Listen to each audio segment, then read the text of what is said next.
This is Norman Kissinger from Redeeming the Time Brothers Ministries, and I wanted to come on here and give a YouTube review.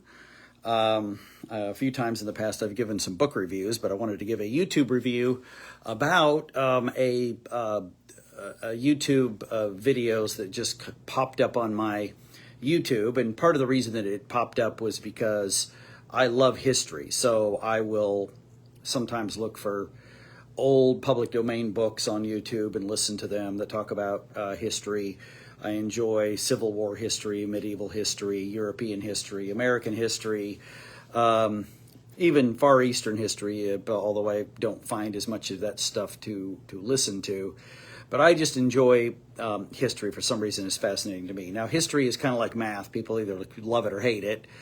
But because I listen to a lot of history on the YouTube as I'm driving along to work or something, I came across my feed a guy named Bruce Gore, and he put up these videos about 9 years ago. And the best that I can tell from online is that he delivered about 57 messages on church history to the his Sunday school class in a Presbyterian church in Spokane. Now, the best that I can tell is that he's a professor at a local seminary or Bible college or something there in the area. And so he was doing this for his Sunday school class. Now, this is rather unique, but that's a kind of Sunday school class I think I would enjoy, kind of advanced sort of stuff, kind of going past the whole, be kind to your neighbor kind of a Sunday school class, very simplistic sort of Sunday school class, and gets a little bit deeper into history and the Word. And the reason that I'm recommending this is that I enjoyed church history when I had it my first year in Bible college, but that's been now 40 years ago.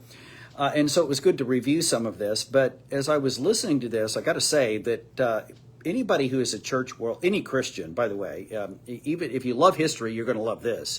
But if you don't love history, you should force yourself to listen to it. And the reason that you should is because his presentation is so excellent. He starts off in the first century and pretty much covers 1 or 2 centuries per week as he's going through. A few times he's covering, 3 centuries or so, or in 1 century he'll have 3 or 4 different talks on it because a lot was going on during that time. And he uses a format where, first of all, he starts off with giving an overview both in the church and in the world of what was going on today. So actually, you learn a whole bunch of European history, Roman history after the birth of Christ, history for the Eastern Roman Empire. You'll just learn a ton of stuff about history in general as it relates to the church and how the church was affected by it or how the church affected the culture. You learn both. And then in almost every lesson, he talks about a prominent person that is in that century. So whether it would be John Knox or Thomas Aquinas or some of the, Polycarp or some of the church fathers and the apostolic fathers, and just does an excellent job of talking about what's happening in the church, what's happening in the world, and then he highlights 1 or 2 prominent people that affected the church during that time. Okay, so, and if you love history, you're going to love this. I mean, he appears to be an evangelical, Presbyterian. I'm not as Calvinist as they are. But he is very fair in kind of his presentation. He is unapologetic about being a Calvinist, but he talks about the other thoughts and views as they come up in history and how they affected the church in positive and negative ways. Even Calvinism, how it affected the church in positive and negative ways. So he's pretty fair in how he deals with everything in his discussions. But if you're a church worker and you didn't have the opportunity to go to Bible college, you just absolutely must listen to this. for several reasons. So at least 3 reasons that you should go and listen to this or something like this, as I listened to it and found that it was very devotional, not just learning a lot of history. So the first thing that I was reminded of, and I kind of had forgotten, is I'm afraid that kind of my view of church history was limited in the sense that I thought that the church was pretty fundamental up until about the 1st century. And then already it was going into major schisms and major, was pretty much apostate up until Luther, So pretty much after about the 1st, 2nd century, it was pretty much lost all the way up until Luther. And he makes a pretty good argument that, faithful men and women were in the church, working for God, faithful to the gospel, really all the way up through Luther. And some of them, as they understood it, understood Christ at the time, were calling for reform in the in the church. Some of them, but every generation, every 100 years, there was at least one individual, either man or woman, who was standing up for the truth of the gospel and standing up against the heresies and the corruption that was creeping into the church. Now, I think that the real heavy corruption, there was corruption going on, but the really heavy corruption came in around the late first millennium, because the church began to gather land, and kind of at the beginning of the Crusades, things started getting really bad. But, he'll explain all of that in detail about kind of church corruption and how that being too tied into the world corrupted the church. And then, the other extreme, of course, is not being kind of being the church job is to be the prophet for the world. We are to be prophets in preaching truth to the world, the church as a whole, and standing up for things that are wrong throughout the centuries. And so, I guess I was reminded or learned again that God was faithful in every generation to bring about people who were standing up for truth and for righteousness, and he highlights those people. And so that was an encouragement to me. Number 2, maybe the way that he's doing it, but I'm sure this would be true in any class that you would take on church history, is that as he's going through here, you are being reminded of a ton of theology. Now, I'm kind of ashamed to admit this, but I think I got a D in theology in Bible college, which is kind of pathetic, but I don't think I struggled with remembering some of the terms or something. But the way that he did church history here was just absolutely fascinating, because pretty much all of the major theology that you would need to know is dealt with in this, talking about the Trinity and, there's some of the minor stuff if you took a class, and I think he's got some other stuff online, and I'm going to explore this, but I believe he's got some theology classes and some stuff. And since I really like how he does his teaching, even not being a Calvinist, I still will probably listen to it because I just love this kind of stuff. So, but you're going to learn a ton of theology, and you will then be really schooled at understanding when the world comes back with their crazy, sometimes misguided and outright lying beliefs about the church. It will help you both theologically and historically have a better understanding of what went on, so that you can be able to share to people the good and the bad and the ugly of the church. And you will just find this to be a great blessing. So, after listening to this, I'm just all for, whether it was him or somebody else, that anybody who, if you've been out of college for a while and you went to Bible college, that it would be a good refresher. But if you have never been to Bible college, you absolutely must listen to these. You just must. I mean, I think one of the problems is, which is, by the way, the last reason that I think I would recommend listening to these or something like it, is that we need to know our heritage.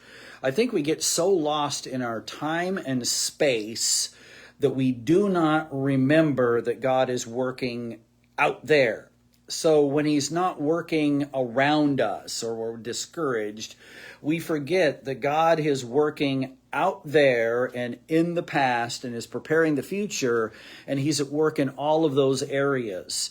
And if you know your spiritual heritage, it's kind of like knowing your actual heritage. So, my last name is a Jewish name, and I did research, and I know that my family was a Jewish community in Germany back in the 1400s, and actually when Martin Luther came along, half of the Kissinger clan went Lutheran, the other half remained Jewish, and the Lutheran clan eventually at different times came over to America.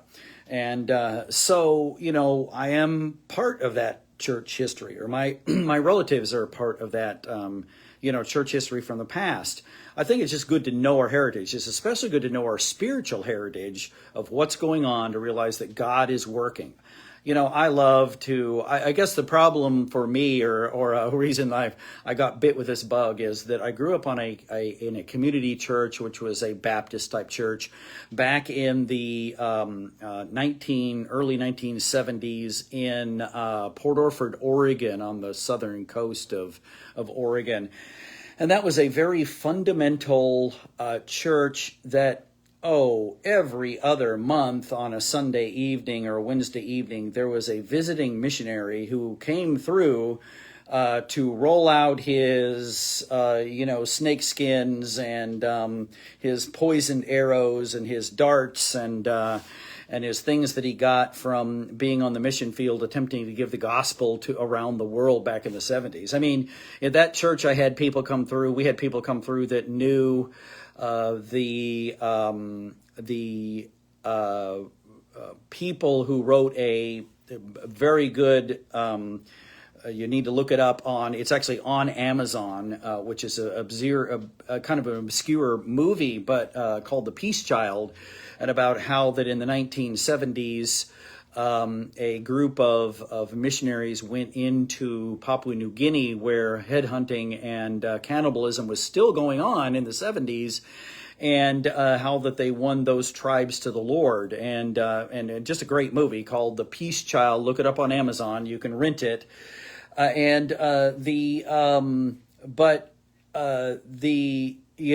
was missionaries that came through our church back then that actually knew those folks.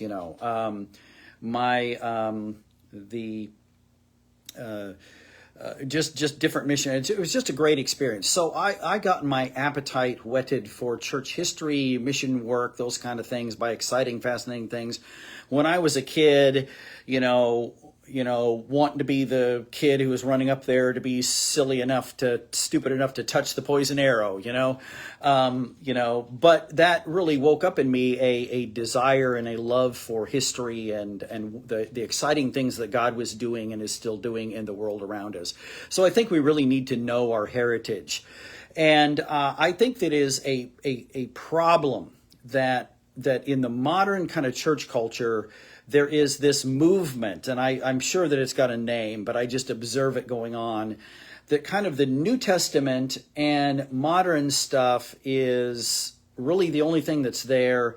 And if it's past about 10 years, it's already old and doesn't need to be listened to, and doesn't need to be, considered in what we do in the church. And that is destroying us. I'm sorry. We need to know our biblical heritage, our spiritual heritage from the past. And I'm sorry, those old-time preachers from the 1800s and the early 1900s, and the Moody's and the Spurgeons and the R.A. Torreys and the E.M. Bounds and some of those men and women of the past, they had a powerful Christian faith that we would do well to learn, okay? And so to throw them off with this modern postmodernism or whatever it is, and that's crept into the church, is just an absolute crime. It's a crime We need to get back to reading those folks and learning about them and learning what they did. We don't need to reinvent the wheel. Deep Bible study, consecration to God in confessing our sins, fasting and prayer are the things that have always powered the church, and they will be the things that always will power the church. So, Bruce Gore, let me say it again, church history. Just put in Bruce Gore, Gore, church history. Again, I think he's got some other theological stuff and some other things I'm coming up there. I am up to about the place of John Knox and he's especially interested in this, being a Presbyterian, in that era right there. And one last thing, I forgot to write it down on my notes here, but I'm going to say it. The other thing is that you will learn as you listen to church history how that the church has positively impacted, not just negatively impacted, yeah, we have, but positively, majorly impacted the world around us throughout the centuries, okay? Our modern government, as I'm learning right now, has somewhat of its roots in John Knox and some of the things that he had in reforms in Scotland that he was calling for, and in things like the Magna Carta, yes, but it's very much rooted in biblical principles, and the early founding fathers say that often, or will often acknowledge that sometimes of America, but we just go, nah, that isn't true, America, oh, well, they said it, but that's not true, and then we try to come up with our own idea. We should be listening to them. Their fundamental beliefs have come from the idea of all of these foundational church stuff, and that is where we have gotten a lot of the things and our blessings here in America. And I think we need to know that so that we can tell people that I'm sorry, but the church has done more to help the world in America, and as much to help the world in America as any of the humanism in the world around us. Okay, I'm sorry. If you deny that, you're just digging your head into the sand and whatever. And yes, I am honest that, the church did become corrupt, and the church, or people who claim to be Christians, have done some pretty horrible stuff. I doubt their Christian faith, but, they still claim to be Christians, so I've got to own that and take it and denounce it. But that doesn't mean that we have not been faithful as a church to accomplish a lot, as we have been faithful to God in what we do. So, 9 years ago, church history, Bruce Gore, listen to it on the way to work or something. It will, in my opinion, strengthen your faith, along with give you some good information in your attempting to witness to the world around you. It's just a good foundational thing to know. So God bless you. I know I got all excited about this, and I took a little bit longer than usual. God bless you. You just have a great week, and may the Lord bless you.